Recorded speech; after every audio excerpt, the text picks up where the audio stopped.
CNN, BBC, France, 24.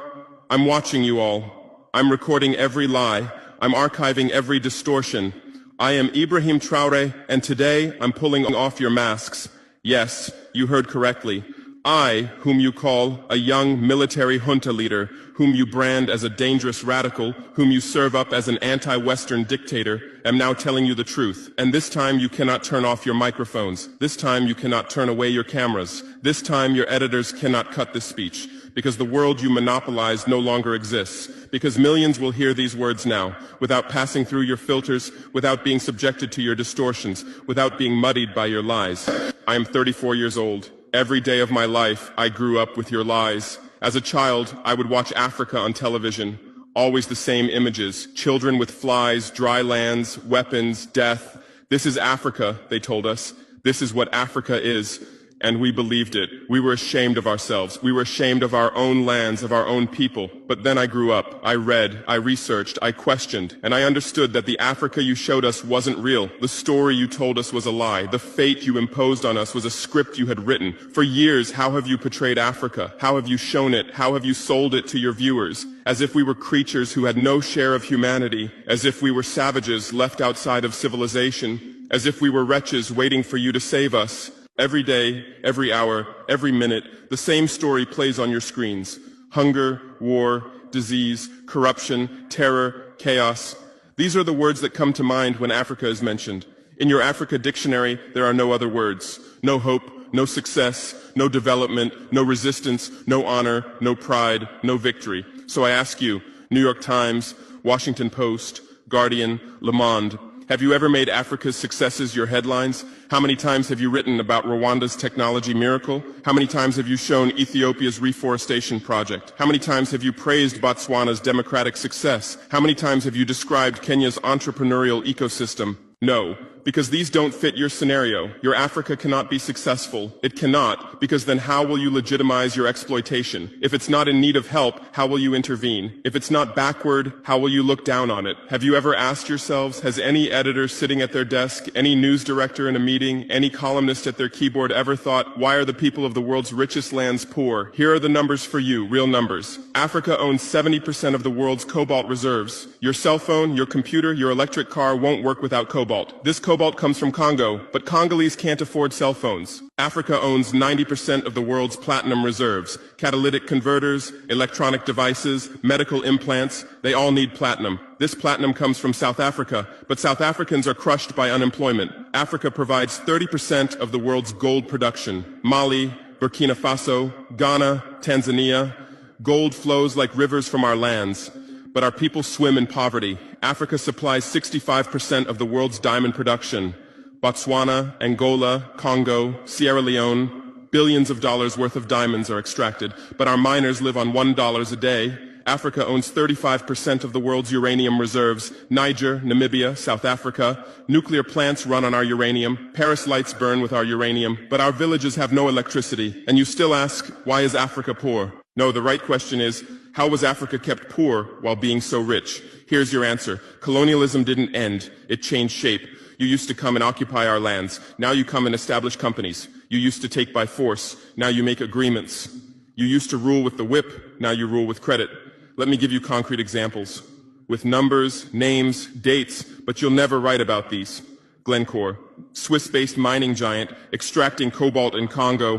2022 revenue, $256 billion, a tax paid to Congo, $500 million, that's 0.2%. Is this justice? Rio Tinto, British-Australian mining giant, extracting bauxite in Guinea, 20 million tons annually. What's left for Guinea? Environmental pollution and cancer. Total, now Total Energies, French oil giant, extracting oil in Angola, Nigeria, Congo. 2022, profit, $36 billion investment in Africa, dirty pipelines, Anglo-American, founded in South Africa but now in London. Diamonds, platinum, iron, taking everything. What it left in South Africa? 6 million unemployed miners. And these are just the tip of the iceberg. What about the invisible, the secret deals, the offshore accounts, the transfer pricing tricks? Every year, $88 billion in illegal money flows out of Africa. Who writes about this? Every year, $45 billion in aid comes to Africa. Everyone writes about this, but no one says Africa is not the continent receiving aid, it's the continent giving aid. While you zoom your cameras on swollen bellies, there is a huge system working silently in the background. Every day tons of gold, diamonds, cobalt, uranium, oil leave our land. But how? Here is the system. Step 1, create corruption, bribe our leaders, open offshore accounts, promise them a life of luxury, send their children to your schools. Step 2, make deals, get 50-year, 99-year concessions, ask for tax exemptions, be exempt from environmental rules, ignore labor rights. Step 3, control the infrastructure. Take over ports, airports, railways, but only from the mine to the harbor. Don't build roads to the villages. Don't bring electricity to schools. Step 4, provide security. Set up private security companies. Arm them. Declare protesting. Step 5, silence the media. Buy local journalists. Suppress opposing voices. Serve internal unrest news to international media. And this is how the system works. It's been working like this for 100 years, and you don't see this system. You don't want to see it, because you're part of the system too. Who are the biggest advertisers of New York Times, CNN, BBC, oil companies, mining companies, arms companies, pharmaceutical cartels, the companies that exploit Africa? You live on their money, you defend their interests, and what I'm about to tell you might cost me my life, but it's no longer time to be silent. France's system in Africa is the CFA franc. 14 African countries still use French colonial currency. 50% of these countries' central bank reserves sit in the French treasury. France applies negative interest to this money, so we pay France to use our own money.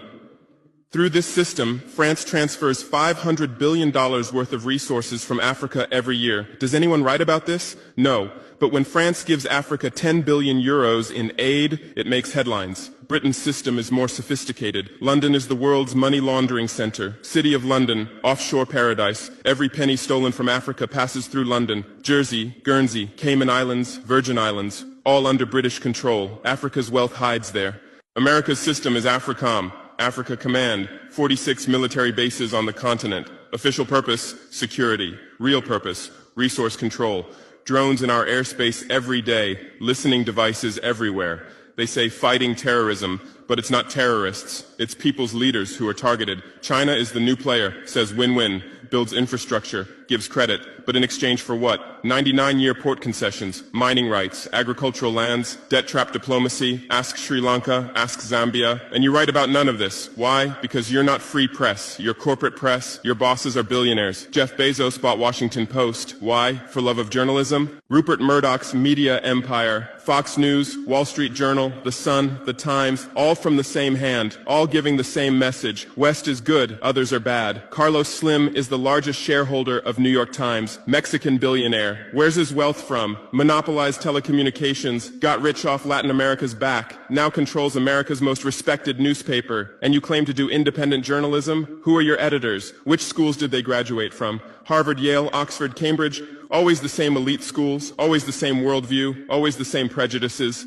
How are your reporters selected? How many languages does your Africa correspondent speak? French, English, that's all. Swahili, Hausa, Yoruba, Amharic, they don't know. They can't talk to the people. Your sources are always the same. Western diplomats, NGOs, experts, and then you come and lecture us.